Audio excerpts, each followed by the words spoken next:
খুব ঘরোয়াভাবে হালকা কিছু মশলা ব্যবহার করে কিভাবে আমরা খাসির চর্বি দিয়ে আলুর দম করব সেটাই দেখে নিন চলুন। প্রথমে গ্যাসে কড়াই বসিয়ে কড়াইটা গরম হয়ে গেলে 3 টেবিল চামচ মতো সর্ষের তেল দিয়ে দেবো। তেলটাকে আমরা ভালো করে প্রথমে গরম করে নেব এবং তেলটা যখন ভালোভাবে গরম হয়ে যাবে এই পর্যায়ে আমরা পরিমাণ মতন হালকা নুন এবং হাফ চামচের মতো হলুদ গুঁড়ো তেলের মধ্যে অ্যাড করে দেবো। নুন হলুদটা তেলের মধ্যে ভালো করে মিশিয়ে নিয়ে আমরা কেটে ধুয়ে রাখা আলুটা এবার তেলের মধ্যে দিয়ে দেবো। আমরা আলুতে নুন হলুদ না দিয়ে তেলের মধ্যে দিলাম, এতে আলুতে রঙটা খুব ভালো আসে। আলুগুলো দিয়ে আমরা ভালো করে এবারে সেটা নাড়াচাড়া করে নেব এবং আলুর সাথে নুন হলুদটা ভালো করে যখন মিশে যাবে তখন আমরা এই আলুগুলোকে ঢাকা চাপা দিয়ে সেদ্ধ করতে দিয়ে দেবো। এই পর্যায়ে আমরা একটা মশলা বানিয়ে নিই। আমরা একটা প্লেটের মধ্যে নিয়ে নিচ্ছি জিরে, গোটা জিরে ও গোটা ধনে। এর অনুপাতটা হবে 2:1, জিরে 2 ভাগ, ধনে 1 ভাগ এবং তার সাথে আমরা নিয়ে নেব 3টে মতন শুকনো লঙ্কা।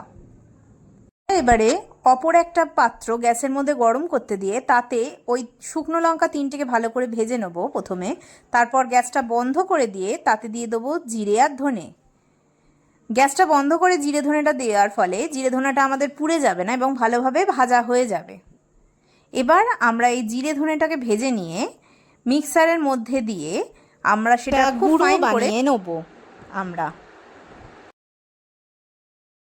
আমাদের আলুগুলো মোটামুটি ভাজা হয়ে গেছে। এই পর্যায়ে আলুগুলো তুলে নিয়ে ওই অবশিষ্ট তেলের মধ্যে দিয়ে দেবো 2টো এলাচ, লবঙ্গ আর 1 টুকরো দারচিনি আর একটু চিনি দিয়ে ভালো করে মশলাটা ভেজে দিয়ে দেবো একটা মিডিয়াম সাইজের কেটে রাখা পেঁয়াজ এবং 4টে চেরা কাঁচা লঙ্কা।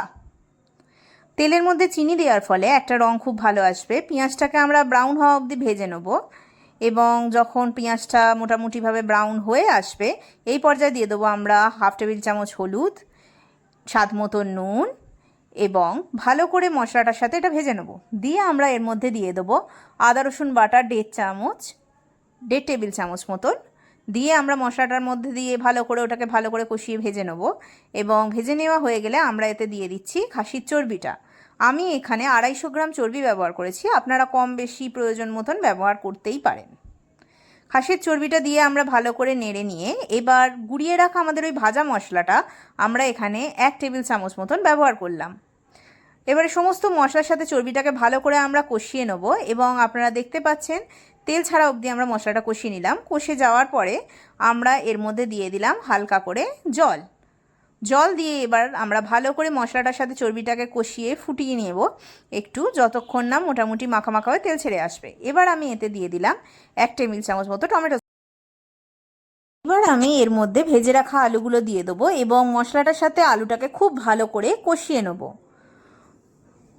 ভালো করে আলুটার সাথে মশলাটাকে আমরা খুব ভালো করে কষিয়ে নেব এবং যখন কষিয়ে নেওয়া হয়ে যাবে এই পর্যায়ে আমরা এর মধ্যে দিয়ে দেবো পরিমাণ মতন জল।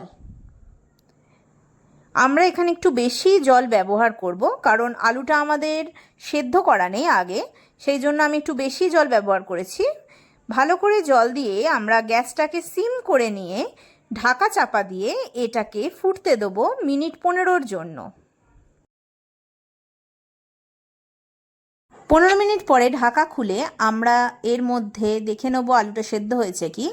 আমি এর মধ্যে হালকা একটু গরম মশলার গুঁড়ো ব্যবহার করেছি, আপনারা চাইলে দিতেও পারেন নাও দিতে পারেন। আমরা যেহেতু প্রথমেতে তেলে গোটা গরম মশলা ফোড়ন দিয়েছিলাম তাই শেষে গরম মশলা গুঁড়ো আপনারা নাও দিতে পারেন।